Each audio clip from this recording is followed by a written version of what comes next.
Eu fui o primeiro adventista da minha casa. Depois disso, a minha irmã mais velha, depois o meu irmão. As tentações de um jovem com 20 anos são muito grandes. E eu me lembro quando eu estava ali na missão, fazendo o trabalho de Deus, eu estava bem com ele. O que muda no curso de teologia? A sua mente se abre para muita coisa. Então, assim, o escopo é bem amplo. Eu sei que tem muita gente que quer fazer teologia e não gosta de comportar, tem medo. Eu digo para você, é a melhor coisa que você pode fazer. Quando que eu sei que é Deus, igual o senhor carcou o freio da bicicleta, e quando não é? A gente pode lutar por muitas coisas, por diploma, por trabalho, por uma carreira, mas a única coisa que a gente vai conseguir levar para o céu são pessoas.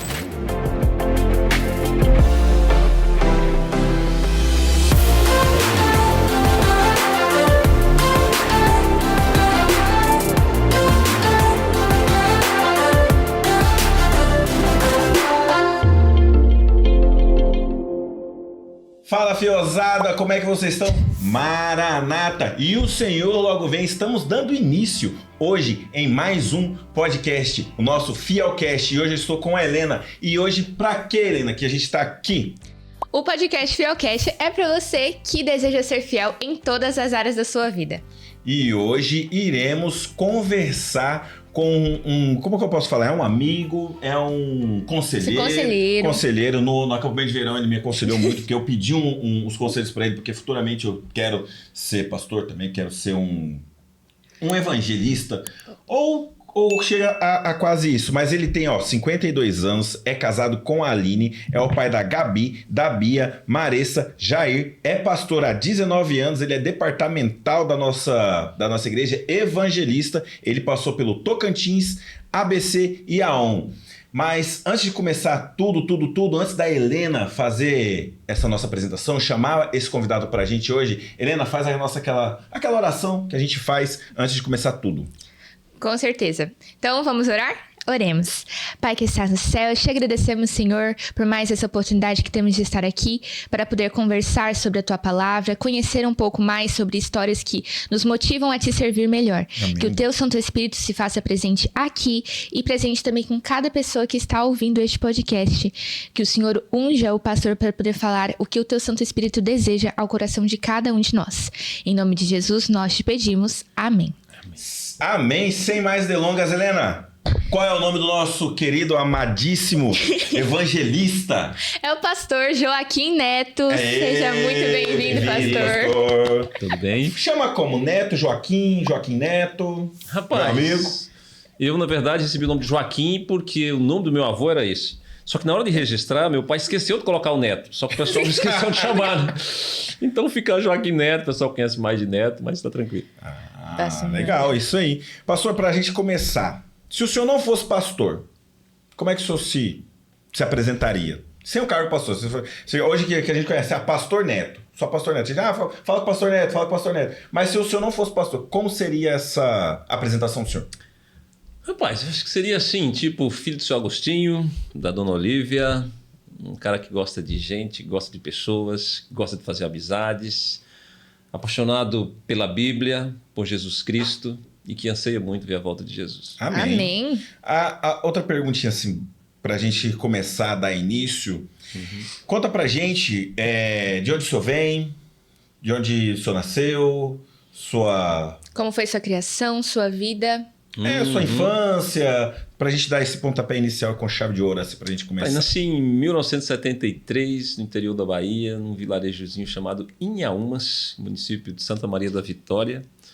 É um lugarzinho assim, sem água encanada, sem energia elétrica, enfim. Foi lá que eu comecei minha vida. Aos 12 anos eu tive meu primeiro encontro com a igreja, com a mensagem, aceitei Cristo.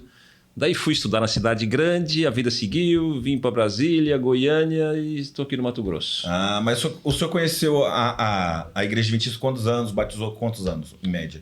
O senhor lembra? Sim, eu tinha 12 anos quando chegou uma série de conferências para minha cidade e ali em 1985 eu me batizei. Não sabia muito o que eu estava fazendo, mas aquilo foi determinante para aquilo que eu sou hoje. Mas assim, o senhor só chegou e batizou? Teve estudo? Teve uma conferência, acho que teve um mês ali. Mas o senhor já era adventista? Não, não era. O senhor só foi pra conferência? Não, porque na verdade não tinha nem energia na cidade, né? Aí o evangelista ligou a bateria da rural dele lá e começou a passar os slides, e a molecada da minha idade falou assim, ó, tá passando filme na igreja dos crentes.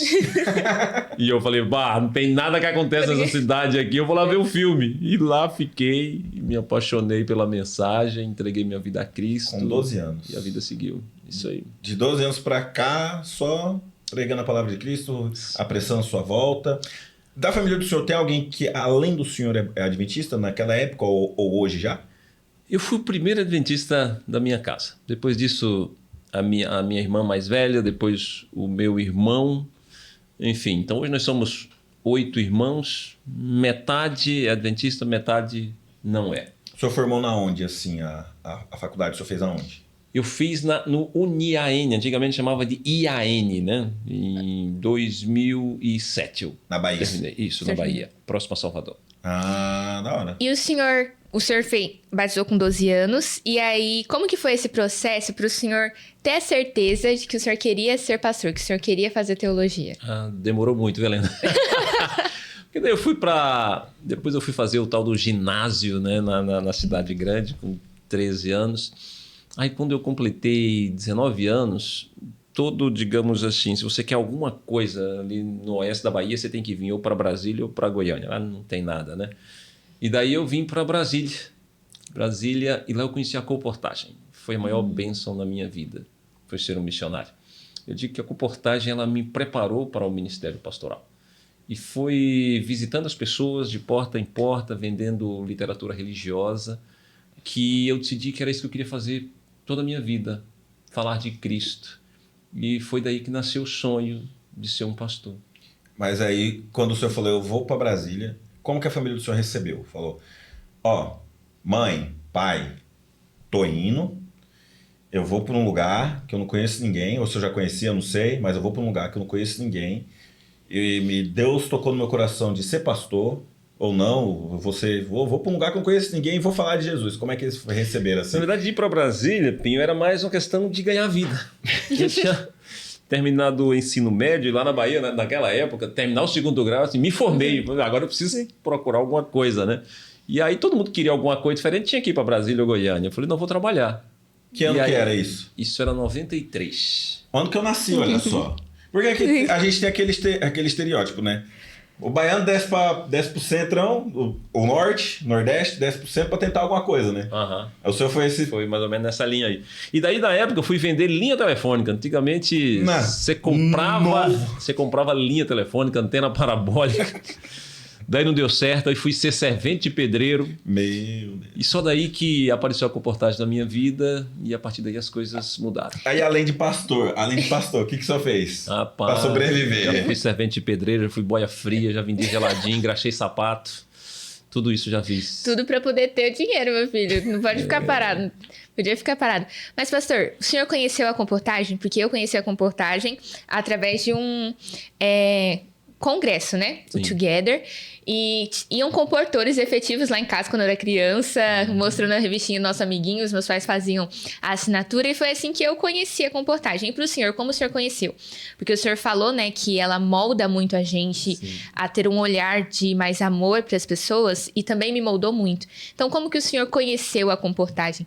E qual que foi o momento, assim, que o senhor mais sentiu que Deus estava com o senhor ali, abençoando não só o senhor, mas a vida de outra pessoa também? Quando eu saí assim de ser servente de pedreiro, eu falei, não, eu vou procurar outra coisa para mim. Parar de sofrer, né? Parar de sofrer. E aí resolvi, fiquei parado um tempo e olhando o jornal. Antigamente você procurava emprego, era em classificados de jornais e nada encontrava. Até que um dia um primo chegou em casa e disse assim, Neto, já sei o que você vai fazer. Você vai ser um comportor. Eu falei, mesmo? Porque eu vi um testemunho de um camarada que foi muito bem sucedido e tal. E aí eu comecei. Era março de 94. E desde o começo eu senti, é isso que Deus quer que eu faça. E a comportagem, ela me ensinou a falar com as pessoas, eu era muito tímido. Eu comecei a ganhar dinheiro como eu nunca tinha ganhado. E comecei a ver que era uma oportunidade de eu ganhar dinheiro, de eu falar de Jesus Cristo, de me manter conectado a Ele. As tentações de um jovem com 20 anos são muito grandes. E eu me lembro quando eu estava ali na missão, fazendo o trabalho de Deus, eu estava bem com ele. Então eu falei, eu não quero mais sair disso aqui. E olha, Helena, que eu tinha passado num concurso do GDF, Pinho. GDF. Governo do Distrito Federal. Tinha passado no concurso do GDF, só que aí, quando eles me chamaram, eu já estava comportando e falei, não, mas eu não saio mais. Já tinha experimentado. Eu vou continuar sendo comportor. Mas, rapaz, passar no GDF, não assumir... Não. Hoje o senhor já estaria aposentado com uma boa carreira. Mais ou menos. Mas isso foi Brasília. Aí quando foi final de 95, eu fui para Goiânia. E Goiânia foi, digamos assim, o ponto da virada, né? Onde tudo aconteceu, onde eu me aprofundei mais na comportagem, quando eu me casei também. Enfim, e foi de Goiás que eu fui para Bahia fazer teologia, enfim, as coisas aconteceram. Aí o senhor terminou o ensino médio, vamos dar uma recapitulada. O senhor terminou o ensino médio. 92. Foi para Brasília tentar a vida. 93. Em 93 ganhar um dinheiro. Mas durou pouco tempo, né? Porque em março ele já começou a comportar. Aí comportou. Aí em março de 94 comecei a comportar. Aí o senhor falou, não, eu vou ser pastor. Não, ainda não. Não? Aí só foi para Goiânia? Aí eu fui para Goiânia em janeiro de 95. Comportando ainda? Comportando ainda. E eu fiquei como comportor permanente, efetivo, esse assim que só faz isso, porque a Helena foi comportor estudante. Eu fiquei 9 anos como comportor efetivo. Nossa. Então eu fiquei de 95 a 2003. Eita! Rodei o Goiás todinho, batendo de porta em porta. E aí já estava casado, comprei casa em Goiânia, comprei casa no interior. Então assim... Eu estava bem financeiramente quando eu decidi fazer teologia. Graças a Deus, a comportagem tinha me dado uma boa base financeira. Bom. Aí o senhor fez o concurso para o GDF? Isso já foi em Brasília em 95. Então, quando eu fui para Goiânia, eu já tinha cancelado. Tinha desistido do GDF. Entendi. E assim, mas antes do senhor ser pastor, o senhor já frequentava a igreja, era comportor. Quem que o senhor se espelhava? Porque eu hoje, naquela conversa que a gente teve lá no acampamento, que ser pastor, eu vejo os meus amigos próximos. Hoje eu tenho o senhor como referência, o Marcos como referência, o Alice como referência, mas eu tenho os outros, né? Vamos colocar os pastores mais famosos, entre aspas, né? É Rodrigo Silva, é Leandro Quadros. Quem que o senhor olhou e falou, cara... Esse cara aqui... Cara, engraçado. Tem um amigo até hoje, ele chama Biratã. Ele já até morou aqui em Cuiabá. A gente chama ele de Bira. E eu andava muito com o Bira, em 96. Ele tinha uma belina velha, a gente andava pra cima e pra baixo lá em Goiânia. Cara, ele me ensinou a pregar, ele me ensinou muita coisa. E eu olhava assim, pô, quando é que eu vou ser que nem Bira aí? Então, sabia que o Bira foi minha inspiração? O Bira não foi pastor, não fez teologia, nada. Mas um cara muito inteligente. Gente boa. Sabe aquele cara assim que você tem prazer de estar perto, que você passa a noite toda assim e você não vê o tempo passar? Sim. E o Bira me inspirou a pregar, a me esforçar, a crescer.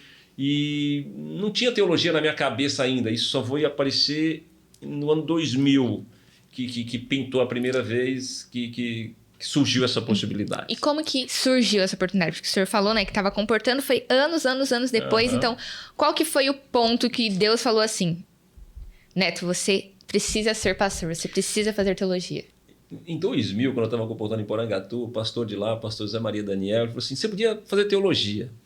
E eu falei, não sei, pastor. Ele me explicou como era, tal, eu fiquei muita dúvida, já estava bem como comportou. Eu falei, não. Aí ele saiu do distrito, chegou o pastor Alexandre, que foi pastor aqui na Central do Cuiabá. E aí o pastor Daniel já deixou para ele, você vai dizer para o Neto que ele tem que fazer teologia. E o Alexandre chegou, Neto, e aí você vai? E ele me explicou também e tal, mas ainda parece que não era o tempo de eu fazer. E eu falei, não, agora não, e eu estou bem como comportou e decidi que não seria aquele momento ainda. Isso era o quê? 2000, 2001. Entendi. Essa conversa que a gente vai ter ainda um dia. A gente pode ter. A gente vai ter essa conversa. Porque a gente vai ter, porque no acampamento a gente conversou bastante. Eu falei, pastor, eu tenho vontade de fazer teologia, ser pastor, mas eu não sei se é o que eu quero, se é o que Deus quer, ou se é só o que Deus quer e não é o que eu quero, mas o que a gente quer não é o que Deus quer, e o que Deus quer não é o que a gente quer. Eu tô com uma dúvida, sincera, porque assim, nós jovens, nós sempre nos preocupamos, tipo, se nós estamos fazendo a vontade de Deus ou não.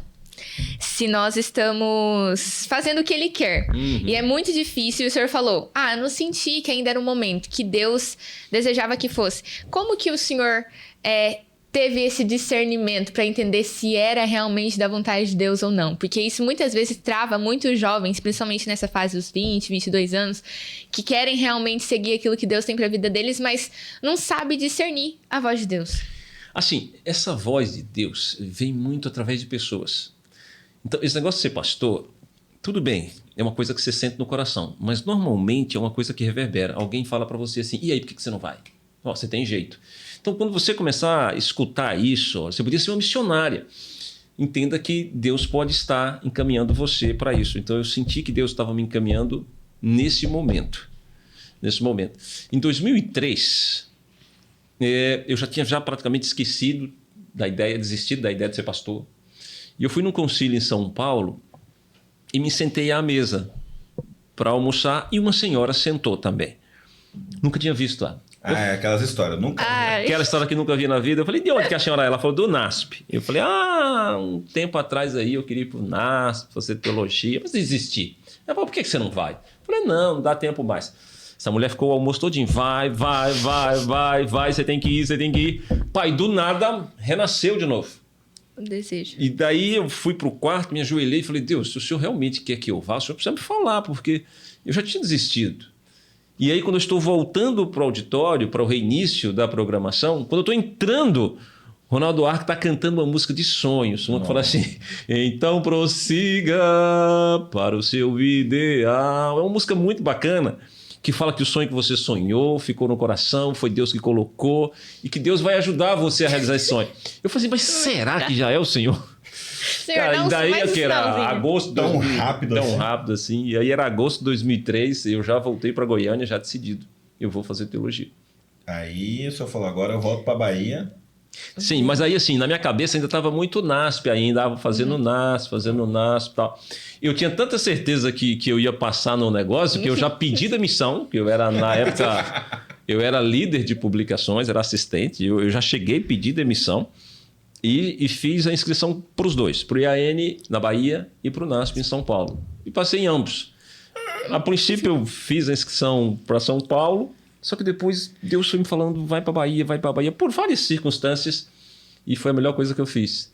Porque quando eu fui para a Bahia, eu podia, sempre que saía de Goiânia para o IAN, eu passava em Santa Maria da Vitória, onde minha mãe morava, onde minha mãe mora ainda, dormia lá e lá seguia a viagem. Então, era meio do caminho para ver meus pais. Sim, aí fica bom.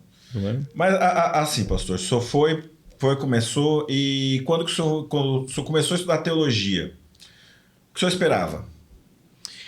Cara, alguma coisa mudou? Uma coisa louca assim. Um fato assim que o senhor falou, não. Uma coisa que eu pensava assim, nós vamos lá para estudar o Espírito e Profecia, né? Então vamos estudar só o livro de Ellen White. Cara, cheguei lá, nada disso. Primeiro semestre grego. Não, por causa de livro de outras igrejas também. Então, quando o assunto é teologia, tem muita pouca coisa adventista. Tem muita coisa batista, presbiteriana. Então, assim, esquece essa ideia. Uma outra coisa que eu pensava, que quem ia para o céu eram só os adventistas. E que na verdade, para ir para o céu um dia, alguém vai ter que ser adventista para cara. Isso aí também eu já desisti dessa ideia. Tem um livro que eu recomendo todos lerem. Chama-se Fator Melquisedeque. Esse livro ele mostra como que Deus se apresenta em cada cultura. Maia, asteca, sabe? Agora fala pro jovem, dá esse recado, eu acho, não sei, Helena, você, mas quando alguém vem, fala, você tem que ler esse livro. Fala para aquele povo lá. Então você que está aí vendo a gente, compra esse livro. Deve você encontrar ele na internet, chama-se Fator Melquisedeque. Isso vai, digamos assim, tirar as suas travas, tirar uma lente de preconceito que muitas vezes nós temos de que só adventista vai para o céu. Amigo, não é não, viu? Acho que nós temos muitos irmãos fiéis que tá vivendo a luz que recebeu, e no céu a gente vai ter muitas surpresas. Amém. Amém. Assim, pastor, o senhor falou que o senhor foi para Bahia, fez teologia, estudou coisa diferente, que eu também, agora que o senhor abriu uma luz na minha vida, porque eu achava também que a gente ia para estudar. Sim, só sobre o adventismo. Porque uma faculdade adventista, para formar pastores adventistas, vai falar sobre teologia adventista. Mas assim, eu depois eu descobri que tinha grego, tem hebraico, disse que tem a arqueologia também conta muito. E assim, existe uma crença que o senhor, ou uma forma de pensar que antes da teologia o senhor pensava de um jeito e depois da teologia mudou? Cara, o que mudou? O que muda no curso de teologia? A sua mente se abre para muita coisa. Então, assim, o escopo é bem amplo. Você tem acesso a muitas ferramentas que fazem você pensar diferente, entendeu? Então, o curso de teologia, ele teoricamente, ele lhe forma, mas eu lhe digo, ele não é tudo. Eu costumo até dizer que a comportagem, ela me preparou mais para o ministério que eu sou hoje do que propriamente a faculdade. A faculdade me deu a teoria, a comportagem me ensinou como tratar com pessoas, como fazer uma visita, como ouvi-las. Então, eu digo que a minha faculdade foi a comportagem. Eu sei que tem muita gente que quer fazer teologia e não gosta de comportar, tem medo. Eu digo para você, é a melhor coisa que você pode fazer. Porque lá você aprende a derrotar leões e ursos para que quando os gigantes chegarem, você possa estar apto a guerrear com ele. Então, ela me preparou muito. Porque assim, Pipinho, na prática, amigo, o que é ser pastor? Ser pastor é lidar com gente. Assim, você usa muito pouco de grego, de hebraico, de teoria, muito pouco. O que você vai usar no ministério é assim, é a sua experiência com pessoas.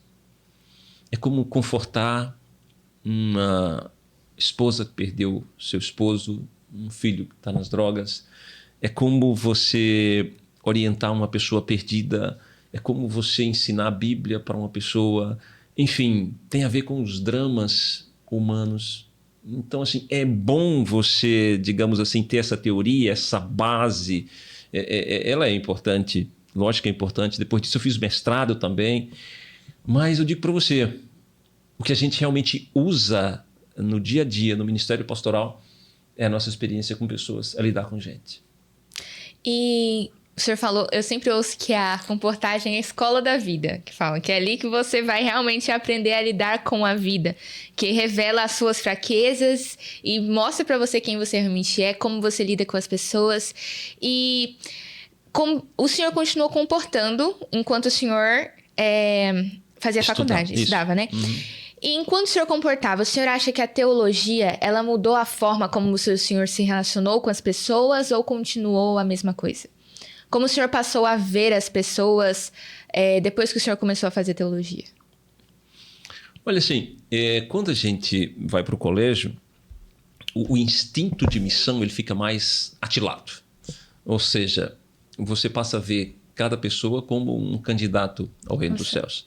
E tem um negócio no curso de teologia que acontece no 3º ano, futuro pastor, que é fantástico, que chama-se... que é o estágio, que é o seu evangelismo do 3º ano. Você faz no 2º semestre. E no meu tempo, 2006, qual que era o desafio nosso? Cada aluno, fundar uma igreja. Eita! Fundar uma igreja. Agora você imagina. E aí já vai eu lá para o norte da Bahia, Capim Grosso. Aí ficava quantos meses lá? 6 meses. Eu fico a vida toda.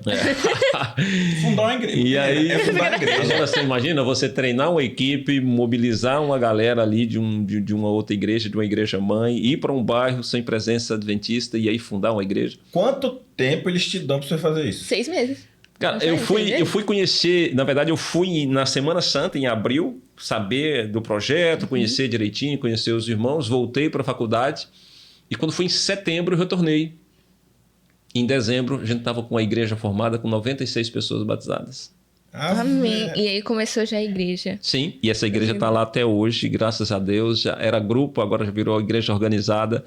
Então eu posso dizer que Deus me deu essa graça. Amém. De no 3º ano fundar uma igreja naturalmente com o auxílio de uma equipe, enfim. Ali já nasceu o neto evangelista? Rapaz, ou ainda não? Ou esse neto evangelista já veio da comportagem? Interessante, assim, ó, o estágio ele é tão interessante que até o 3º ano, a minha loucura era o seguinte: eu preciso tirar 9, 10 em tudo. Eu quero passar com 9, 10 em tudo. Então, eu me aplicava para tirar as melhores notas. Depois do estágio, eu falei, cara, mas ser pastor é isso aqui. Não é que no quarto ano eu relaxei, mas que eu entendi o que era realmente ser pastor, o que era realmente o curso de teologia. Então, no quarto ano eu relaxei, eu falei, cara, eu já conheci o que é o curso, eu já experimentei o que é ser pastor. Ser pastor não é estar aqui na sala de aula, faz parte. Mas ser pastor foi o que eu vivi aqui, junto com essas pessoas, levando essas pessoas à decisão por Cristo. Eu sempre volto lá nessas cidades, não deixei de ir lá. Então, de vez em quando eu volto lá, revejo as pessoas e a gente relembra as histórias dos grandes milagres que Deus fez. E tá todo mundo lá ainda, tranquilo? Sim, teve uns que morreram, outros estão lá, mas a igreja está firme. E é sempre bom rever aquelas pessoas. Tem alguma história marcante para o senhor que durante esse tempo de evangelismo, ou o tempo da faculdade, da comportagem, que o senhor acha que mudou essa forma de o senhor pensar? Alguma experiência, algum milagre de Deus que o senhor falou que viveram milagres? Tem alguma história marcante que o senhor pode contar pra gente? Lá em Capim Grosso, no estágio, teve uma situação interessante de uma senhora que, por mais que a gente falasse para ela, pregasse, ela não aceitava. Eu sempre passava na casa dela para poder perguntar se ela já tinha tomado a sua decisão, e ela simplesmente não tomava a decisão, ia enrolando, ia postergando. E eu me lembro que era a última semana de evangelismo ali, finalzinho de novembro, estava indo embora. E eu estava vindo de bicicleta, de umas visitações, e domingo ia ser o último batismo. E de lá eu ia vir embora já para o colégio. E eu passando em frente da casa dela, Dona Marilene. E quando eu estava passando em frente da casa dela, Deus falou assim, vai lá de novo, a última vez. E eu meti as duas mãos no freio da bicicleta. Drift com a bicicleta. Dei um rabo de pau. E fui lá e falei, seu Isaías, Dona Marilene, eu tô indo embora. Eu fiquei aqui tantos meses, eu sempre vim aqui e falei para vocês entregar a vida a Jesus. Agora, domingo é o último batismo. E eu estava passando aqui em frente e Deus pediu para eu fazer o último apelo antes de ir embora. E eu queria saber de vocês aceitam Jesus como Salvador pessoal de vocês? Querem ser batizados? Seu Isaías continuou resistendo, mas a Dona Marilene falou assim, pastor, eu quero. Ela nem pastor ainda. Neto, eu quero. Eu quero ser batizada. Então, assim, Dona Marilene para mim foi aquele batismo assim de tantos outros, que mostra como que Deus é maravilhoso e como que Ele se comunica com a gente, sabe? Para que a vontade dele seja feita, para que aquela pessoa pudesse ter sido salva. Amém. E como que o senhor descobriu que essa voz era a voz de Deus? Rapaz, é um negócio... A minha pergunta agora, pastor, eu vou ser bem sincero com o senhor. Tá. Muitas das vezes, eu tenho um negócio dentro da minha cabeça, eu acho que é Espírito Santo. Eu tô muito, como que fala, esquizofrênico. Que horror! Eu não sei. Agora tá arrependido. O senhor vai me dizer se é ou se não é. Tem hora que eu escuto as vozes na minha cabeça, é eu conversando comigo mesmo, mas não é eu, entendeu? Entendi. Quando a gente estava lá no acampamento e o pastor Alisson começou a fazer o testemunho dele, eu comecei uma briga comigo mesmo. Eu vou chamar de Espírito Santo. Vamos chamar de Espírito Santo. O Espírito Santo falou, agora é a sua vez, agora você vai ser pastor. Eu falei, mas eu não quero ser pastor. Aí ele falou, não é querer. Eu falei, mas não tem nem dinheiro para ser pastor, dentro da minha cabeça. Conversando comigo mesmo. Eu falei, mas não tem nem dinheiro para ser pastor. Aí ele falou, não, mas deixa que com o resto eu vou tomar conta. Eu falei, então já que você quer que eu seja pastor, eu vou ser pastor e você se vira com as minhas dívidas. Me dá o... Eu vou trabalhar e o senhor se vira para pagar minhas contas. Só me dê como é que fala? As condições de eu pagar minhas contas. Se em um ano eu conseguir quitar minhas contas, eu confesso ao senhor que tá dando certo, mas tem hora que dá certo, tem hora que dá. Mas eu tô conseguindo pagar minhas contas, conseguindo zerar algumas contas, não todas, mas de pouquinho em pouquinho tá indo. E ele falou, então deixa comigo que trabalha, no final do ano... Aí o que fica na minha cabeça? Tem hora que eu escuto, tem hora que eu não escuto. Uma vez também eu ia fazer uma coisa que não agradava os olhos de Deus, porque né, eu vou me abrir com o senhor, não agradava os olhos dele e falou, para. Teve uma voz na minha cabeça, eu mesmo, para que você vai falar de Jesus, para agora. Aí eu deixei o celular, tomei meu banho e falei, não, calma. Aí eu orei, falei, Senhor, eu vou falar do Senhor, que o Senhor alcance as pessoas com a mensagem que eu vou dar. Agora é que tá. Quando que eu sei que é Deus, igual o senhor carcou o freio da bicicleta, e quando não é? Quando é meu ego, quando vão colocar o inimigo também, não sei se... Sim. Como que a gente descobre esse discernimento? A gente tem que ter muito cuidado com isso, né? Porque assim, tem muita gente que sai por aí e fala, o Senhor me revelou o quê? E aí? Será que revelou mesmo? Então assim, sempre que lhe vier alguma coisa à mente, você precisa ter alguma coisa para validar aquele pensamento. Bíblia, Espírito, profecia. Porque se alguma coisa que vem na sua mente para você fazer algo, digamos assim, fora desse contexto, uma coisa maluca, assim, de bater em alguém, de fazer uma coisa, enfim, você tem que dizer, pô, isso aí não faz sentido. Mas assim, isso é muito pessoal, não tem como a gente dizer, olha, a forma como Deus fala com alguém é assim, assim, assim. Cara, isso é muito individualizado, é muito personalizado. Pelo menos no meu caso, eu sinto uma convicção muito forte de que é aquilo. Não é nada assim que você ouve audivelmente. Uma vez eu ouvi. Uma vez, quando eu estava numa cidade de Goiás chamada Uruaçu, eu era assistente de comportagem, época de férias, eu era líder, e eu tinha que ir para Séries, pegar a BR, eu ia à noite visitar um comportor, eu estava colocando as coisas no carro, e quando eu fui entrar no costinha que eu tinha, eu ouvi, não vá para Séries hoje, aqui no meu ouvido. Foi a única vez que eu ouvi. Eu tenho geralmente impressões fortes de que é aquilo que eu devo fazer. Mas dessa vez eu escutei dentro do meu ouvido. Não vá para Séries hoje. E aí eu liguei para o comportor e disse, olha, eu não vou hoje mais. Falei, mas por quê? Eu falei, Deus falou para não ir. Não sei por que que... Foi a única vez que eu ouvi na vida, que eu ouvi. Isso eu ouvi, não foi impressão. Mas o que eu mais sinto, e eu sinto isso hoje, são impressões de eu estar orando e no meio da oração vinha aquele pensamento tão forte que eu entendo que é a voz de Deus e eu falo, tá, então eu vou por esse caminho. Então, e você pode dizer sim ou não a essa convicção, entendeu? Mas eu lhe digo, se não é nada contra a Bíblia, se não é nada contra o que diz o Espírito Profecia, a integridade física das pessoas, cara, você tem que ouvir aquilo que Deus está te falando. E você, Helena? Porque a experiência Não, porque assim, a experiência do pastor é uma. Ele ouviu, ele tem a impressão que ele está fazendo certo. O meu é dentro da minha cabeça que acontece o negócio. Como é que é a sua? A minha impressão, eu vejo através das circunstâncias. Tem essa questão de sentir a forte impressão. E geralmente, quando se trata, por exemplo, de missão, porque eu sou uma pessoa, querendo ou não, um pouco tímida. Então, quando é para poder lidar com as outras pessoas, eu ainda fico um pouco receosa. E, às vezes eu tenho essa impressão, por exemplo, ore por tal pessoa. Ou volte naquela farmácia, volte naquele lugar. E, pra ser sincera, às vezes eu não atendo essa voz. Mas eu sei que, geralmente, é algo que o meu eu não vai querer fazer.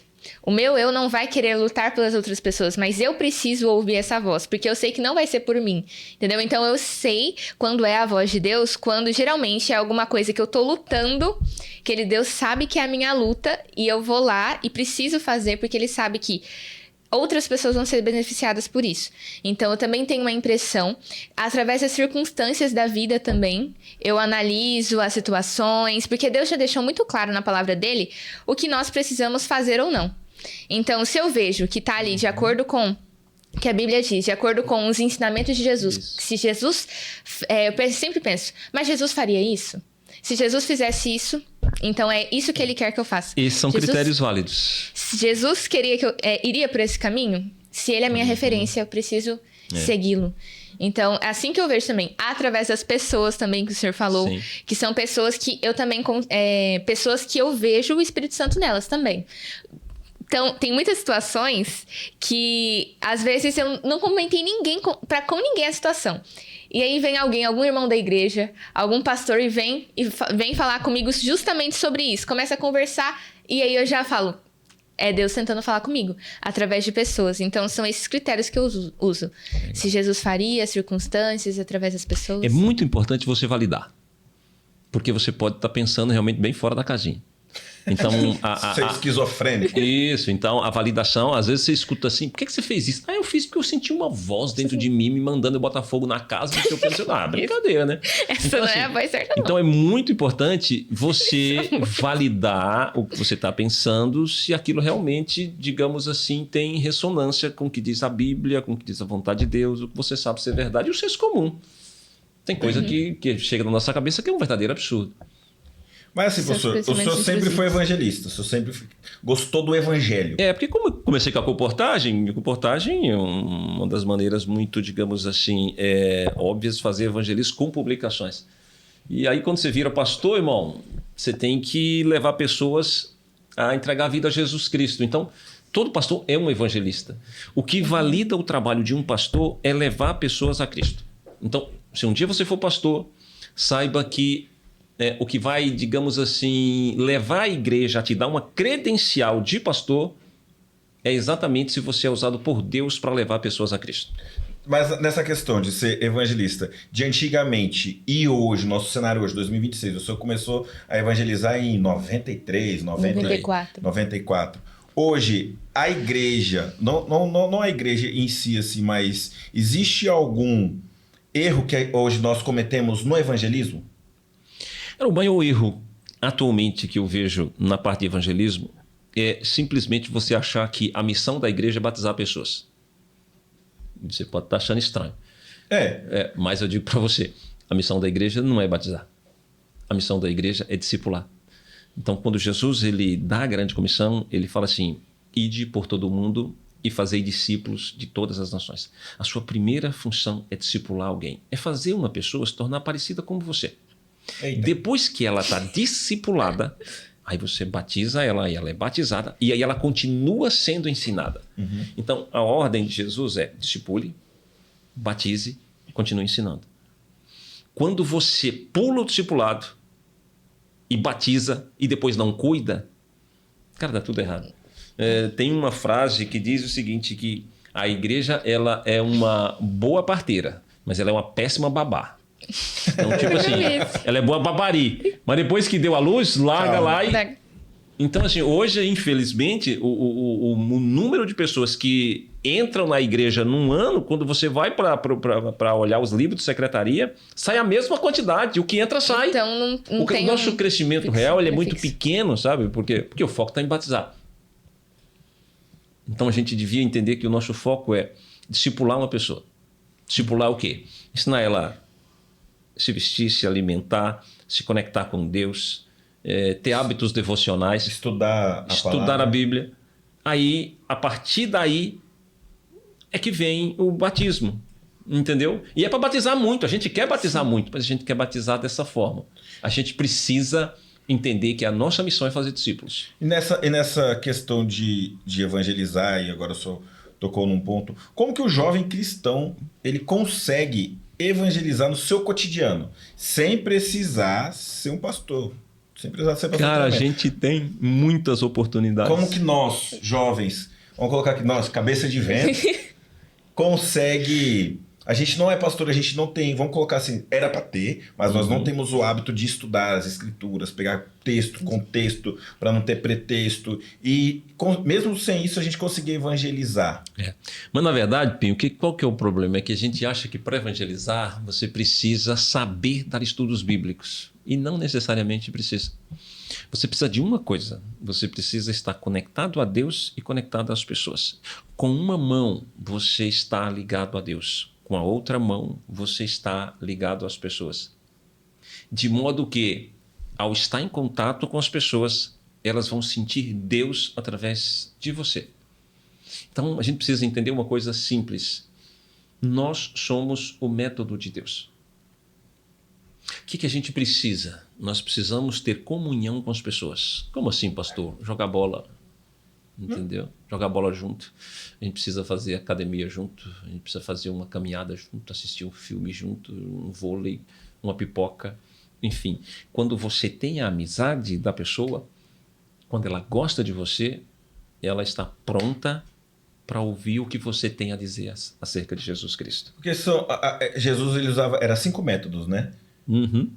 Tem como só dar uma esmiuçado nesses 5 métodos pra gente falar pro jovem hoje que tá escutando a gente. Ele, mas Jesus tinha um método, só falou que existe um método. Quais são esses métodos? Como que nós podemos aplicar esse método hoje, que é WhatsApp, Instagram? Hoje em dia a maioria das pessoas estão olhando pra tela. E como assim, eu acho que se eu conseguir também me explicar como a gente consegue fazer esse método de Cristo na internet. Porque agora, querendo ou não, o senhor tá querendo seguir uma vida ali de Instagrammer, de um pastor, influencer, um pastor, mas YouTuber. Influenciar as pessoas com o método de Cristo sem ter o contato, porque Jesus ele tinha contato. Sim. Eu acho que muito da gente vai mais no tete a tete, né? Que é companhia, é olhar no olho. Mas como a gente consegue... Fala para nós aqui, quais é os 5 métodos de Jesus? Era 5, né? Os métodos... A gente chama de o método de Cristo. Então, primeiro, o que ele fazia? Primeiro, ele se aproximava das pessoas. Então, você precisa se aproximar. Você pode fazer isso fisicamente, virtualmente, mas o ideal é realmente no tete a tete. Jesus atendia às suas necessidades. Então, a gente precisa ver qual que é a necessidade daquela pessoa. Uma pessoa, quando tem a sua necessidade atendida, ela fica grata. Outra coisa que Jesus fazia, ele ganhava a simpatia dela. Então, não esqueça de uma coisa. Primeiro, alguém gosta de você. Depois, ela está pronta para ouvir o que você tem a dizer. Você precisa entender uma coisa em evangelismo. E não se escandalizem, nem rasguem as roupas. Mas primeiro, as pessoas se apaixonam por você e depois por Cristo. Se elas não gostarem de você, elas não vão querer saber do Deus que você acredita. Entendeu? Então, Jesus primeiro se aproximava das pessoas, demonstrava interesse, ganhava simpatia, atendia às suas necessidades, depois dizia, segue-me. Era assim que ele fazia. Hoje, a gente chega para uma pessoa e quer dar para ela um estudo bíblico, quer ensinar doutrina para ela. Às vezes, uma pessoa que você nunca nem viu, que você não conhece, que você não tem amizade. Essa pessoa vai dizer não para você na cara. Porque as pessoas não querem estudos bíblicos. As pessoas querem pessoas que se importam com elas. Há um ditado que diz o seguinte, as pessoas não se importam com o que você sabe, até saber o tanto que você se importa com elas. Para mim, esse é o segredo do evangelismo. Hoje, nós adventistas aplicamos isso real, mais ou menos, ou precisa muito evoluir? Assim, tem muita gente que aplica isso. Eu estou vindo agora de um treinamento ali na igreja do Itororó. E fizemos uma entrevista lá com o senhor que usa exatamente o método de Cristo, o irmão Osni. Ele é pai de 2 pastores e é um evangelista leigo esplendoroso. Então, sempre está preparando pessoas, levando pessoas a Cristo. Mas na entrevista ele disse que antes de dar um estudo bíblico, a primeira coisa que ele faz é se tornar amigo das pessoas. Não adianta você querer empurrar a doutrina goela abaixo das pessoas sem antes ser amigo delas. O grande problema hoje, assim, nessa questão do discipulado, é que assim, a gente não tem muita dificuldade de trazer pessoas para a igreja. A dificuldade é trazer as pessoas para a vida. Nós somos tão ocupadas assim, que a gente pensa assim, tá, mas uma pessoa na minha casa, mas uma pessoa lá em casa fazendo o pôr do sol, uma pessoa almoçando na minha casa, não, eu quero chegar em casa, eu quero descansar. Dormir. Enfim, então Jesus era muito ocupado, mas o foco dele era as pessoas. O nosso foco precisa ser gente. Assim, o que mais importava para Jesus Cristo eram as pessoas. A gente precisa se fazer essa pergunta, o que mais importa para nós? Eu passei a pensar muito assim nos últimos anos, porque existem coisas na vida que nós vamos ter apenas aqui. A gente pode lutar por muitas coisas, por diploma, por trabalho, por uma carreira, mas a única coisa que a gente vai conseguir levar para o céu são pessoas. E o objetivo da minha vida, ele foi moldado a partir da comportagem, onde eu vi que não existia razão, não existe motivo para que eu faça as coisas nessa vida, se não for para poder tornar Cristo conhecido. E eu perdi essa questão aí também de, que só adventista vai ser salvo, que só... Não, eu preciso apresentar Deus para as pessoas, eu preciso apresentar o amor dele. E através das minhas atitudes, espelhando Jesus, que elas vão querer estar comigo, e não por quem eu sou, mas por quem Cristo me fez ser, porque Cristo é é refletido através de mim, elas sentem o amor de Cristo e elas perguntam: de onde você é? Como que você sente essa paz? Como que você é assim? Eu tive uma experiência assim nos últimos dias na minha faculdade, né? Da pessoa questionar sobre essa paz de Deus, de onde vinha a paz de Deus. Ela via pessoas nessa correria da vida, do mundo. Ela achava impressionante como as pessoas que têm Deus conseguiam ficar em paz, conseguiam ser mansas. E aí eu tive a oportunidade de falar sobre Deus nesse momento. Então, tudo hoje que eu faço, mesmo que não seja ali, porque, como o senhor falou, nós seres humanos, a gente não quer se envolver com ninguém. A gente chega cansado do trabalho, da faculdade. Nós, jovens da faculdade, achando que estão fazendo um monte de coisa. Nem tem filho ainda para poder realmente ver que é o difícil. Mas aí a gente fica, não, vou sair só com os meus amigos aqui mesmo, ou nem quero sair de casa, quero ficar aqui mesmo. Mas nós precisamos realmente gastar a nossa vida com as pessoas. Porque o céu vai ser muito triste se nós estivermos sozinhos. E eu tava pensando muito nos últimos dias também, que até mesmo com os meus amigos mais próximos, falta ainda eu ter esse amor, sabe? Falta ainda eu olhar pra eles com amor e falar, nossa, será que eu realmente tô lutando pela vida desse meu amigo, que a gente é tanto tempo que a gente é próximo, conheço desde sempre, mas será que eu realmente estou amando esse meu amigo? Ou eu estou vivendo como se a gente fosse viver só aqui nessa terra para sempre? Sim. Não, a gente precisa... Eu quero que esse meu amigo esteja no céu. Ele já é da igreja, eu já conheço ele, mas ele tem levado uma vida tão perdida. Sabe o que chama isso, Helena? Chama-se mentalidade missionária. Quando você tem a mentalidade missionária, cada pessoa que você encontra, você vê nela um candidato para ir para o céu. Você tem que ter mentalidade missionária em tudo. Quando, por exemplo, quando eu saio de um hotel, viajo muito, normalmente eu deixo uma literatura em cima da cama com um recadinho assim, olha, eu não esqueci esse livro. Eu deixei para você que faz a limpeza dos quartos. Olha, Deus te abençoe. Então, são oportunidades que cada dia Deus dá para você. Mas sem essa mentalidade missionária, simplesmente você vai passar batido. A vida vai acontecendo, né? E como criar, pastor, essa mentalidade missionária? Boa pergunta. Como que você cria uma mentalidade missionária? Não sei. Eu acho que... Essa mentalidade missionária, o Espírito Santo, ela infunde na sua mente pela urgência, sabe?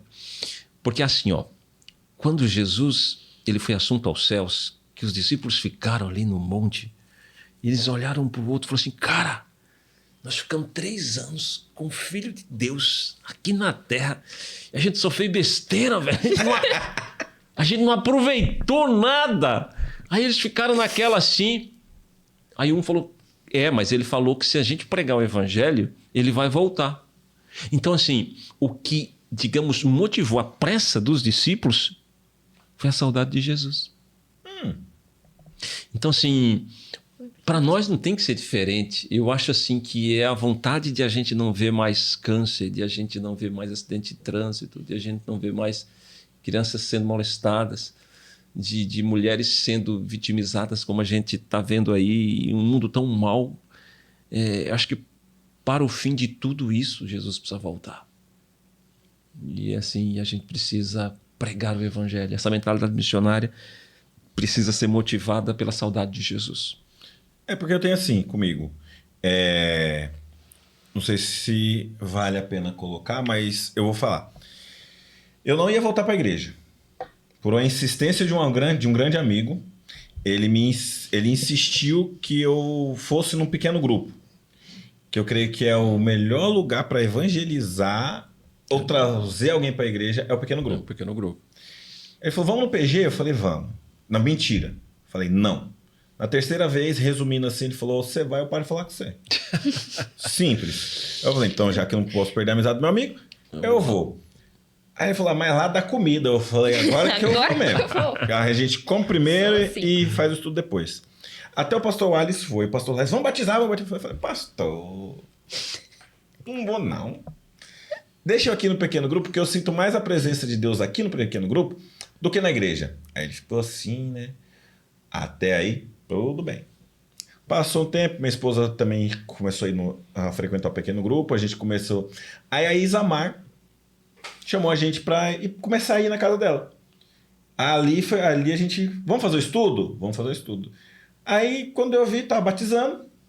O Márcio, o pai da Helena, falou... você canta? Eu tava cantando uma música com o Valentim, O Maior Amor, que ele viu um grupo cantando e tal, não sei o que, cantei. Ele falou, você canta? Eu falei, não. Ele, mas agora você canta. Agora você canta, você é cantar. baixo e vamos montar um quarteto, montamos um quarteto. Acho que ele montou aquele quarteto só pra mim entrar pra igreja. Porque a gente nunca cantou. Não mesmo? Não, nunca apresentou, só ensaiou. Aí eu entrei com o pessoal ali da banda. Quando eu fui ver, eu não tinha batizado ainda, já estava no serviço de louvor, no serviço de cântico. Aí eu e minha esposa casamos, no outro dia a gente batizou. E eu acho assim, a pergunta que eu faço pro senhor, quais são as áreas da igreja que nós precisamos trazer pessoas para conhecer primeiro a Cristo, usando os métodos dele? Eu sei que o PG, o pequeno grupo, é que eu acho que é o maravilhoso. Agora o nosso pequeno grupo tá indo para batizar mais um casal, que é a Laura e o João. Eles estão estudando a Bíblia toda quinta-feira. Então, assim, em menos de um ano, creio eu, o pequeno grupo que eu participo já é o segundo casal que tá batizando. Batizou, me rebatizou, batizou a Ellen. Vai batizar, né? Tá dando estudo pro João e pra Laura. E tem a Nicole também tá fazendo estudo, mas ela tá mais arredia ainda. Ela tá mais firme, assim, pra não batizar. Mas quais são as outras áreas da igreja que o senhor orienta nós, assim, a chamar as pessoas para evangelizar, vamos colocar assim, não levar o batismo, mas conhecer Jesus primeiro? Assim, eu defendo que isso tem que ser trabalhado no âmbito pessoal. A partir do momento que você tem a amizade da pessoa, que você ganha a confiança dessa pessoa e que você começa a fazer alguma coisa junto com ela passa a confiar em você. E isso necessariamente não precisa ser num pequeno grupo.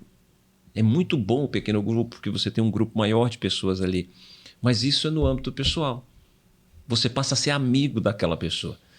A partir do momento que você ganha essa confiança, a partir do momento que você serve essa pessoa, que você aplica o método de Cristo, em algum momento ela vai perguntar, mas por que você é assim? Vai ter uma deixa, né? E é essa deixa que você fala, olha, vamos estudar a Bíblia? E então ela pensa assim, Pepinho, olha, se esse Deus que você está falando fez de você a pessoa que você é, eu quero conhecê-lo.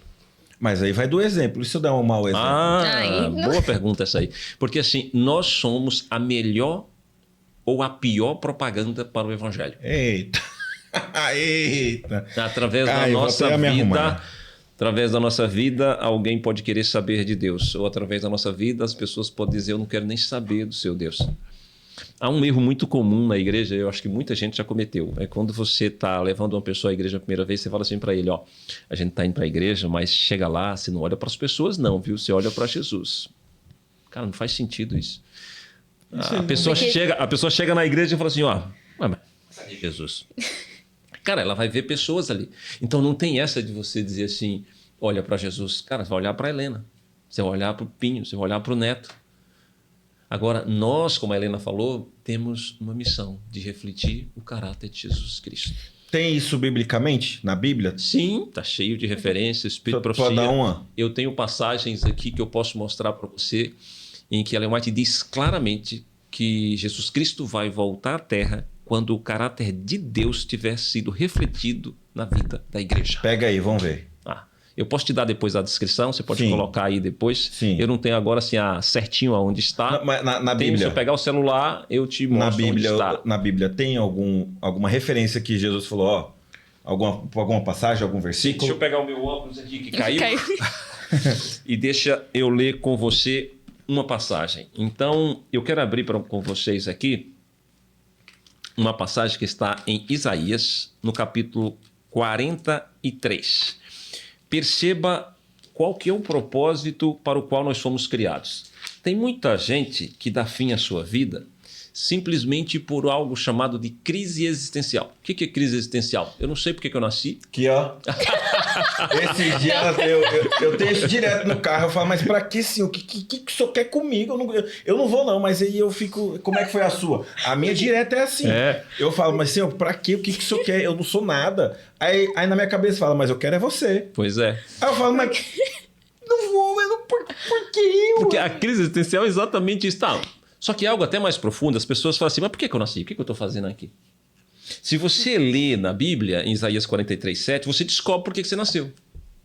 Porque aqui fala assim, ó, todos os que são chamados pelo meu nome o quê? Filho de Deus.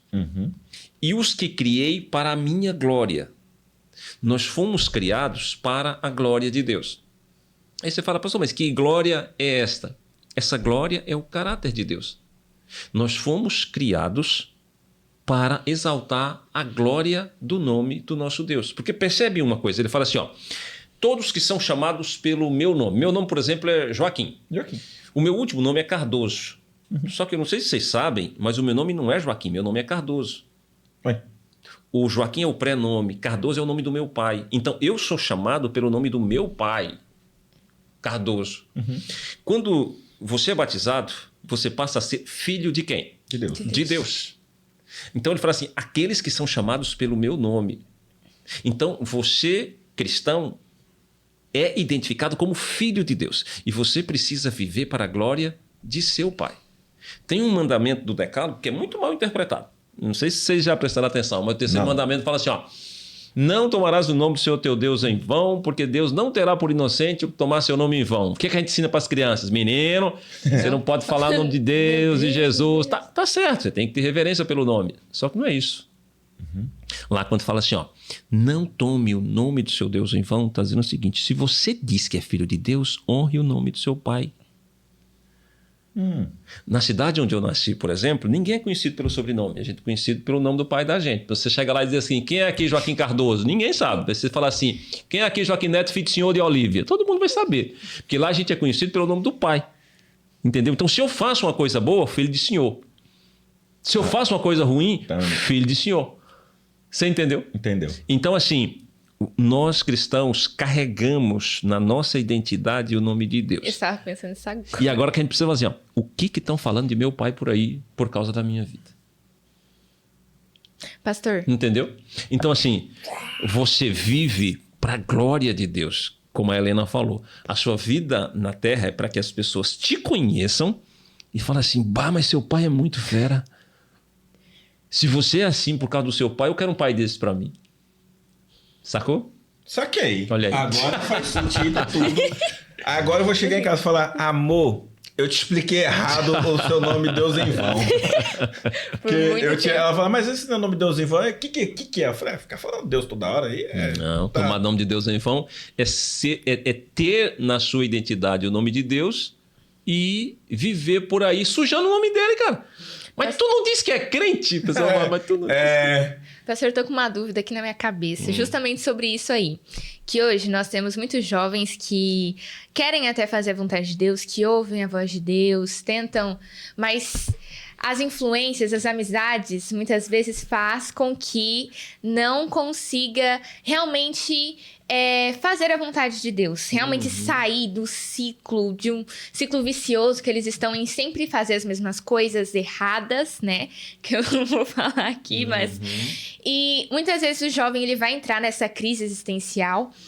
E como fazer para poder sair desse ciclo nossa, eu já errei tanto na minha vida, eu já fiz tanta coisa na minha vida que sujou a minha reputação, sujou a minha imagem com os meus próprios amigos que não são da igreja. Se eu começar a agir de uma forma diferente, se eu começar a mostrar Deus, eles vão falar, nossa, mas você não era assim, ou eles vão se afastar de mim. Como viver, sair disso? Como quebrar esse pensamento que muitas vezes Satanás coloca, né? Sim. De culpa, tipo, você não vai conseguir sair disso, é melhor você continuar assim mesmo.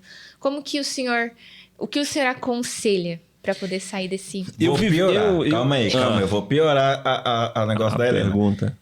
Sábado de manhã, o jovem tá na igreja, sábado à noite ele tá na balada. Ele não dá exemplo nenhum. E aí? E ele tá nessa vida há muitos anos e pra ele... Sim, uma vida dupla. Tá tudo certo. Porque eu já fui assim. Cara, eu também já fui assim. Não, então, assim, não. Sim? E deixa eu dizer pra você, o grande erro da minha vida, sabe o que foi? Era de eu dizer assim... eu não vou fazer isso de errado, não vou fazer. Então, quanto mais eu dizia que eu não ia fazer, aí eu fazia. Então, o segredo, Helena, na verdade, não é ficar na defesa para não tomar gol. O segredo é atacar. O pessoal diz que a melhor defesa é o ataque. no Salmo 119, verso 11, fala assim, ó, eu guardo no coração as tuas palavras para eu não pecar contra ti. Quando eu vivo na prática o que esse verso está dizendo, quer dizer o seguinte, que o meu coração ele já é completo, ele já é ocupado com a palavra de Deus, não há mais, digamos, espaço. Então, ao invés de eu ficar preocupado, digamos assim, de não deixar coisa ruim entrar no meu coração, por que eu não deixo entrar as coisas boas? Por que eu não busco mais a Deus? Por que eu não vivo mais a sua palavra? Por que eu não deixo a palavra dele entrar no meu coração? Ao invés de eu ficar me defendendo, dizer assim, eu não posso ver isso, eu não posso fazer aquilo, por que eu não começo a fazer o que é certo? E assim, uma coisa que a gente precisa entender, que esse ciclo de muitas vezes querer fazer o bem e fazer o mal, isso não é novidade, até o próprio apóstolo Paulo tinha essa luta, ele fala assim, ó, o bem que eu quero fazer, esse eu não faço. O mal que eu não quero fazer, esse eu faço. Ele fala assim, que miserável homem que eu sou. Quem nunca em oração não falou para Deus, Deus, mas eu sou um sujo, eu sou um vagabundo. Ontem mesmo eu te pedi perdão por isso aqui, estou fazendo de novo. Essa luta, ela é humana, é normal. O que a gente não pode é desistir. Porque existem duas formas de pecado. E na Bíblia hebraica, existem palavras diferentes para cada uma delas. O pecado na nossa vida, ele tem que ser um acidente, ele não pode ser um planejamento. Lá na primeira epístola de João, no capítulo 3, ele fala assim, capítulo 2, o justo não vive na prática do pecado. Ó. Ao passo que Paulo diz em Romanos assim, todos pecaram e carecem da glória de Deus. Então Paulo universaliza, todo mundo é pecador, está todo mundo lascado, todos pecaram. João já fala assim, o justo não vive na prática do pecado. Aí você fala, pastor, mas qual que é a diferença de prática do pecado com pecar? Ora, pecar é acidente. É tipo assim, você não fala assim, pá, amanhã, quando for 5:30 da tarde, eu quero ter uma discussão com a minha esposa, que ela vai chorar, vai virar um peteco lá em casa, o negócio vai ficar, o clima vai ficar azedo. Não. Mas às vezes acontece, mas você não planejou isso. Mas aconteceu. Agora, pecado como planejamento é você fazer errado hoje. Você sabe que é errado e você já se planeja para fazer amanhã. Há pessoas que pecam assim, e pecam por rebelião. Sabem que é errado e continuam fazendo errado. Repito, o pecado na vida de um cristão é um acidente. Acontece, mas não é um planejamento. Minha cabeça... Estou... Não, é que até você tentar absorver... e assim, a gente... Não dá. É porque quando a gente começa a entender, quando a gente começa... Agora, o senhor explicando que não é um acidente...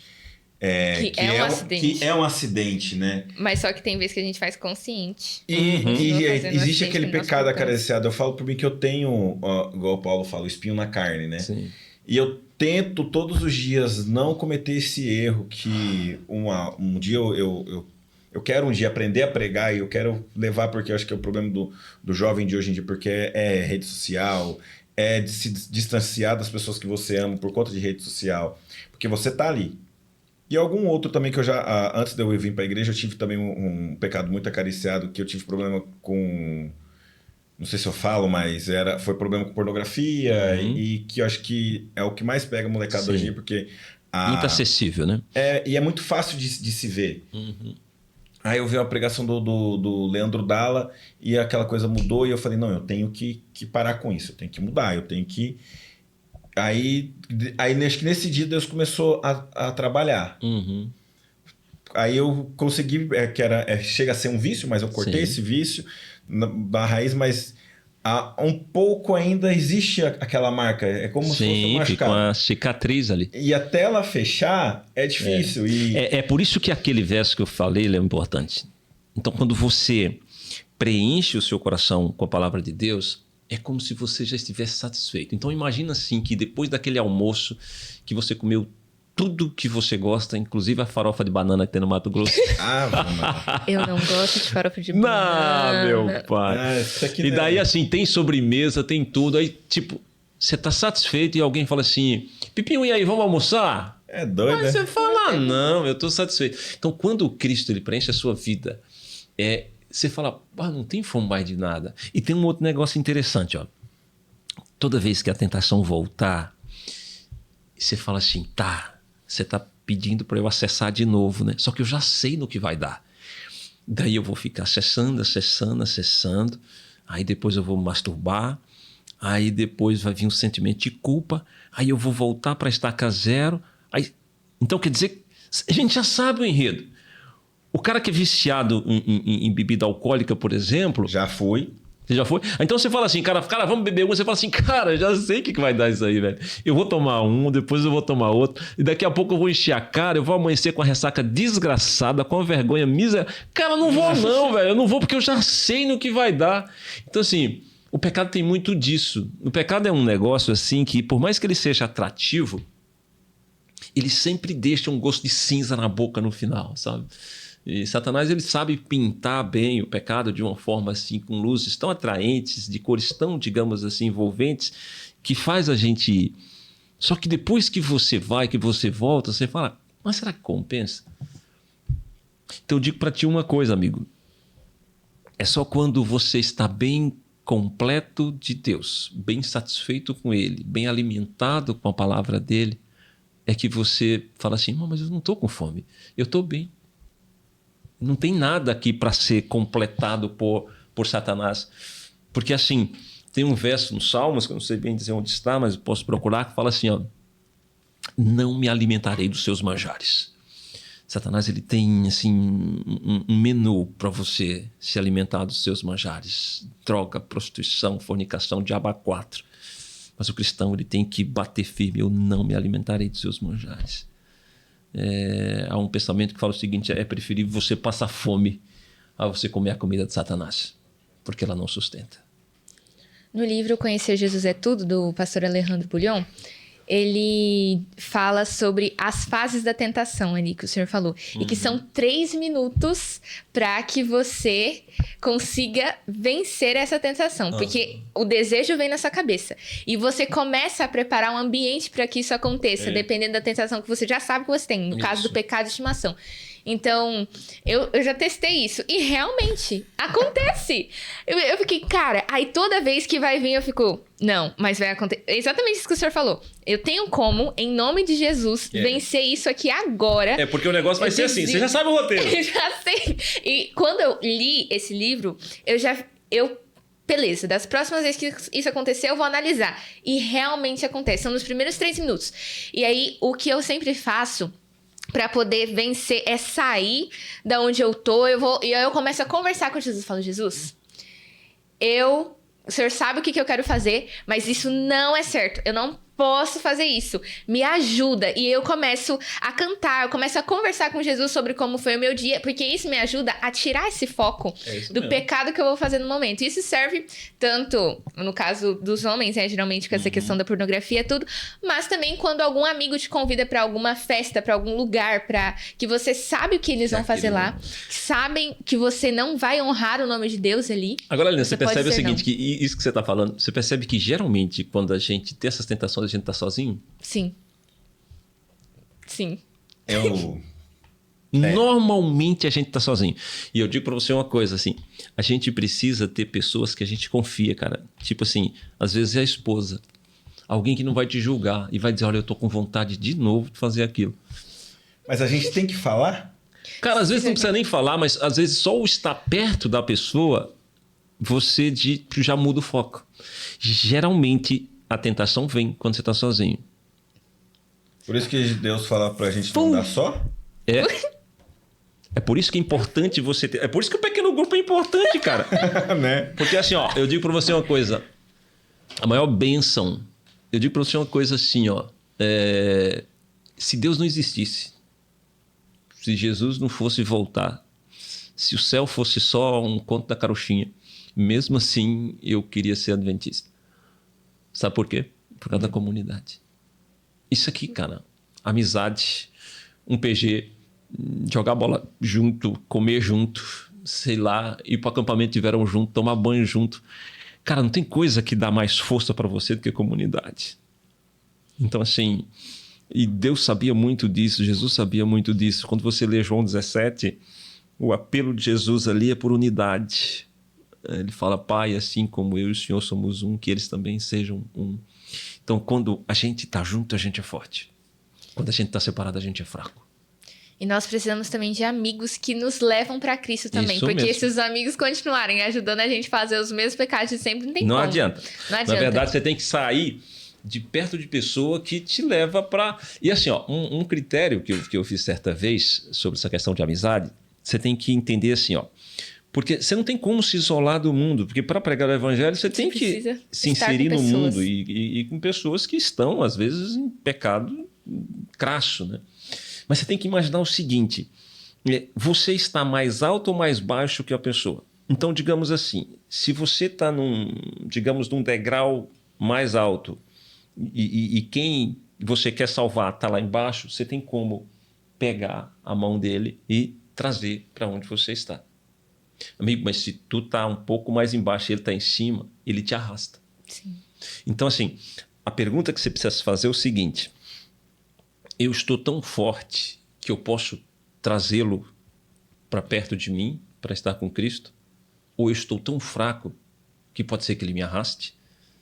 Então, se você perceber que a sua influência positiva sobre ele é menor do que a negativa dele sobre você, aí você se aproxima dele.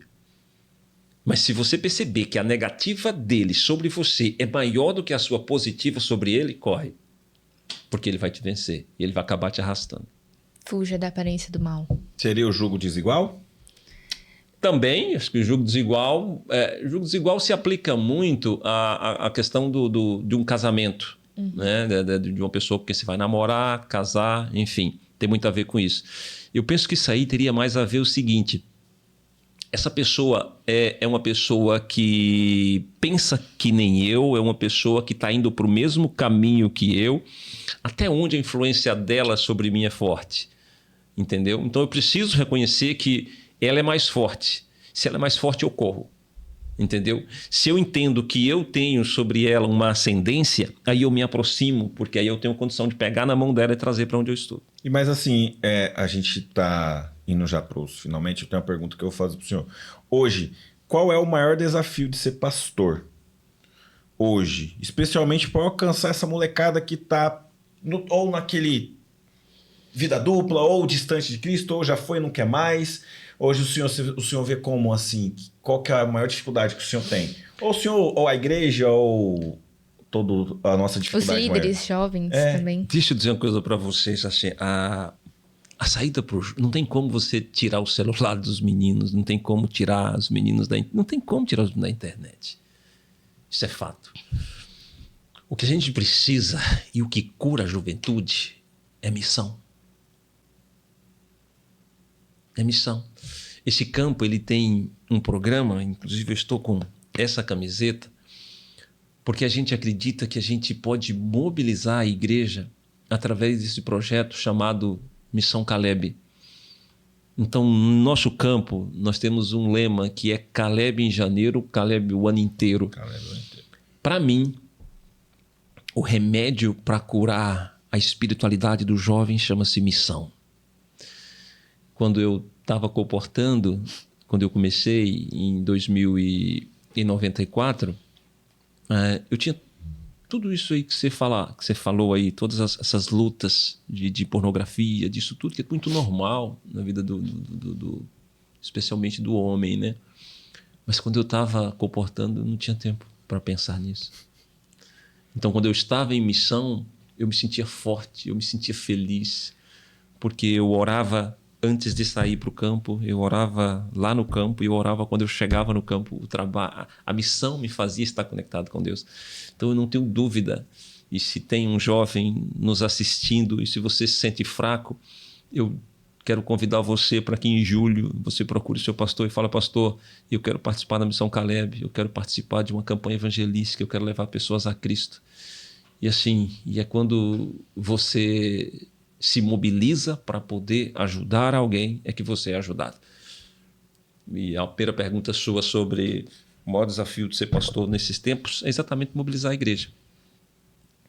Porque alguns irmãos acham que eles foram batizados para assistir culto. E assim, uma coisa interessante, a igreja tem culto, mas a igreja não é um culto. O pastor Ayrton, que é o nosso presidente mundial, ele fala o seguinte, que a igreja começa quando o culto acaba.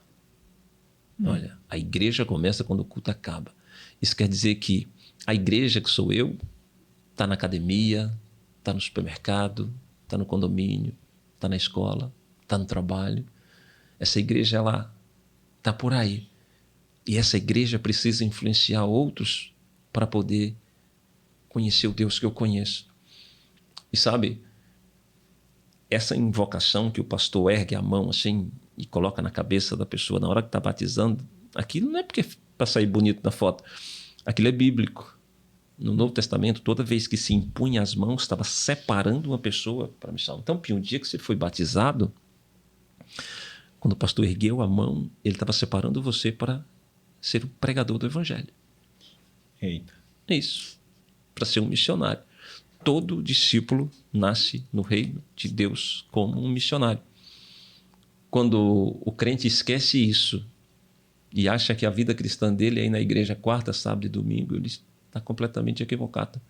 Tem que ir na igreja sim, mas não é só isso. Ele precisa viver para pregar o evangelho. Temos que entender que o bichinho da missão não pode picar a gente só no sábado, aí deu pôr do sol, não vou mais ser missionário. Agora vou viver minha semana normalmente aqui, vou viver tudo e aí volta tudo no sábado, não é isso. Somos é uma missionários vida todos 24 horas por dia. É a mentalidade missionária. Essa é a mentalidade missionária. Pastor, agora queremos que o senhor deixe uma mensagem para quem está nos ouvindo sobre... o que nós falamos aqui, né? Sobre missão. Pode o que o Espírito Santo inspirar o senhor a falar, olha para a sua câmera e deixe uma mensagem para esse jovem, para esse rapaz, para essa moça, para esse senhor que está nos assistindo, que está nos ouvindo. Ok. O que eu poderia dizer para você? Eu diria assim, de modo prático, sem filosofar muito. Escolha um lugar e escolha um horário para você se conectar com Deus. Um dia Jesus falou assim para a sua audiência. Ele falou, na verdade não foi para a sua audiência, foi uma oração que ele teve com o Pai, mas tinha pessoas perto. Ele falou assim, e a vida eterna é esta. Eu digo para você que se eu estivesse por ali, eu ia parar qualquer coisa que eu estava fazendo para ouvir de Jesus a definição de vida eterna. E ele diz lá em João 17 assim, que te conheçam a ti, o único Deus verdadeiro, e a Jesus Cristo a quem ele enviou. Vida eterna é conhecer a Deus. Você não tem como conhecer a Deus sem passar tempo com Ele. Então, assim, busque amar a Bíblia. Leia só um capítulo por dia, só um capítulo. Leia, depois releia, se for o caso, e se pergunte o que isso tem a ver comigo. E depois você ora a respeito. Então, a primeira coisa, tenha comunhão com Deus. Leia a Bíblia.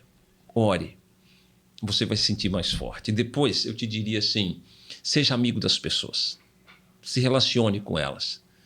Entenda que você pode ser instrumento de Deus para abençoar a vida de alguém. Esteja com uma mão na mão de Deus e com a outra mão na mão de alguém. Se você fizer isso, certamente essa pessoa vai ser impactada por Deus através de você. E, finalmente, como nós falamos aqui, tenha uma mentalidade missionária. Deus vai te dar oportunidades todos os dias para você impactar a vida de uma pessoa. Às vezes é uma palavra, às vezes é um livro que você vai deixar, às vezes é um convite que você vai fazer. E, às vezes, amigo, é simplesmente imitando o caráter do Senhor Jesus Cristo. Seja uma pessoa boa. Entenda uma coisa. Eu sei que eu posso estar falando aqui para gente jovem. A vida é assim, ó. A gente vive 70, 80 ou 90 anos. Se tudo der certo, é isso. Se tudo der certo, você vai terminar bem velhinho. Se tudo der certo. Se der errado, você morre antes. Mas se tudo der certo, é isso. Você vive 70, 80, 90. A pergunta que você tem que fazer é o seguinte, para que eu estou aqui? Deixa eu te dizer uma coisa. Esse tempo que você vive tem um propósito. É para que, nesse tempo, você se prepare para você conhecer Jesus Cristo e se preparar para a vida que não vai ter fim. Então, me permite contar uma historinha? À vontade. Um dia um amigo meu me chamou para comer um peixe em Salvador. Eu gosto muito de peixe. Um dia que você me convidar, você lembra desse detalhe. E aí a gente sentou na mesa e aí, Pipinho e Helena, chegou uma baciona assim de peixinho, de lambarizinho frito, assim, umas piabinhas, tudo de cabeça para baixo. E no meio um molho tártaro e com suco de hortelã. Então a gente fazia assim, pegava no rabinho do peixinho sequinho, enfiava lá no molho tártaro e ia comendo. E eu fui comendo e tomando suco de abacaxi. Quando eu já estava assim com a barriga cheia, que não cabia mais nada, aí foi chegando o arroz, chegou o peixe, chegou a moqueca, o pirão, a farofa, a salada, encheu a mesa. Aí eu falei pro meu amigo assim, pá, o que é isso aqui, cara? Ele falou assim, mas isso aqui é a janta. Eu falei assim, e o que a gente comeu antes? Ele falou assim, aquele era um prato de entrada. Eu falei, eu já jantei. Qual foi meu vacilo ali? E agora eu quero olhar para você. Eu comi o prato de entrada pensando que era o principal. Deixa eu dizer para você, essa vida aqui na Terra, amigo, é um prato de entrada. O melhor ainda está por vir. Deixa eu te falar uma coisa. Jesus vai voltar. O céu vai ser muito bom. Você tem 2 oportunidades, com base em Mateus 16. Jesus fala assim, ó, se você quiser ganhar essa vida, você vai perder a outra. Mas se você perder essa vida por amor de mim, aí eu te dou a outra. Ele não fala, mas é mais ou menos assim, você só não pode querer as duas. Só não dá de você querer aproveitar isso aqui ao máximo que ela tem, dos prazeres da carne, e querer ir para o céu. Aí também não dá. Você vai ter que abrir mão de uma. Eu só te digo uma coisa, ser crente é muito bom. A gente come pra caramba. Muita coisa que a gente não pode fazer, mas a gente come, a gente tem muito amigo, sabe? A gente pode passear, a gente pode namorar, ter a pessoa que a gente ama do nosso lado. E a gente é muito feliz fazendo essas coisas. E melhor que isso, debaixo de um guarda-chuva chamado vontade de Deus. Aí você põe a sua cabeça no travesseiro, você dorme e... Só quero lembrar de você mais uma coisinha que a gente leu aqui. Vivo para a glória desse Deus. Que esse seu tempo, que esse tempo que nós temos aqui na Terra, você possa aproveitar ele bem. Mas não se esqueça, Jesus vai voltar. Isso aqui não é tudo, não. Isso aqui é só o começo. E que quando ele voltar, ele possa te encontrar em paz. Que a sua vida já esteja, digamos assim, arrumada, sabe? Porque você vai ter esse encontro com ele. E sabe... Esse encontro com Jesus, eu sempre penso assim numa situação muito comum. Quem de nós não já dirigiu com habilitação vencida ou com documento do carro atrasado? Eu já. Já, né? Então, assim, quando você está assim, qual é a última pessoa que você quer ver quando você está dirigindo? No último polícia, a blitz. Você não está pronto para aquela perguntinha assim do tipo, amigo, documentos do veículo e a habilitação. Você não está pronto para essa pergunta. Você não está habilitado para você chegar diante de um policial. E eu te digo assim, quando Jesus voltar, você precisa estar habilitado. Você não pode estar com a vida bagunçada. Então, esse é o momento que você tem para você se conectar com Deus, se encher da presença de Deus, para que você possa estar habilitado a olhar para o céu naquele dia e dizer, esse é o Deus que eu aguardava. Ele me salvará. Deus abençoe você. Amém, amém. Uau! A conversa de hoje foi de... O que foi isso, Helena? O que foi isso? Explode my mind. Exploded, my mind exploded. Minha mente explodiu hoje. Ah, tá. Porque eu não entendo muito essas coisas. Pastor entende, pastor é bilíngue. Pastor, muito obrigado por senhor ter vindo hoje, ter disponibilizado um pedacinho do seu tempo. Que ensinamento. Agora eu posso... Muito obrigado por ser meu amigo, ter aceito. Mas eu não posso terminar isso aqui sem dar um recado. Tem um último recado, Helena, passar redes sociais, do Fielcast e tudo mais. Depois a gente, pastor, se eu quiser também passar suas redes sociais, fazer uma oração depois de tudo, a gente vai passar nossas redes. No final a gente ora e ficamos a... Vamos ter um próximo? Vamos ter um próximo, pessoal. O Pastor Neto tem muita coisa para o pastor poder nos ensinar. Porque eu queria entender sobre o pecado. Sim. Eu acho que você tenho muita prática nisso. Pecador desde que nasceu, então... Vai lá, Helena. Recados, redes sociais, bora. Bora lá, pessoal. Então, pra você que acompanhou o nosso podcast agora, acesse o nosso Instagram, @fiel.cast, nos acompanhe lá, compartilhe com seus amigos esse episódio, porque eu tenho certeza que você teve muitos ensinamentos aqui, então não fique só pra você aquilo que você ouviu. E realmente pratique no seu dia a dia. Então, nos siga nas nossas redes sociais, fiel.cast. Siga também o Pastor Neto nas redes sociais dele. Ele vai começar com um canal no YouTube também. Então comecem a acompanhar ele, @netoiage no Instagram. Então nos vemos no próximo episódio. E é isso. Vamos lá, siga ele nas redes sociais também, Carlos Alves, o Carlos Alves. Siga lá, a gente tem um projeto de fazer resumo de Bíblia, colocar uns cortes também do podcast. E se você tá com vergonha de falar de Deus para algumas pessoas, sabe o que você faz? Copia o link desse podcast, mande para alguém e fala, ouve o que esses caras querem falar. Aí você manda, aí o Espírito Santo faz o resto. Fechou? Então siga-nos nas redes sociais. Pastor, passa as redes sociais para a galera seguir. Pode chamar o seu no direct para tirar uma dúvida, fica à vontade. Vai lá, aquela câmera é sua, passa as redes sociais e vamos crescer nessa vida. Toda sexta-feira eu tô postando um pequeno vídeo, 2 minutinhos. Meu canal chama Vivendo a Palavra. A Helena já falou ali no meu Instagram, @netoiasd. Me segue lá.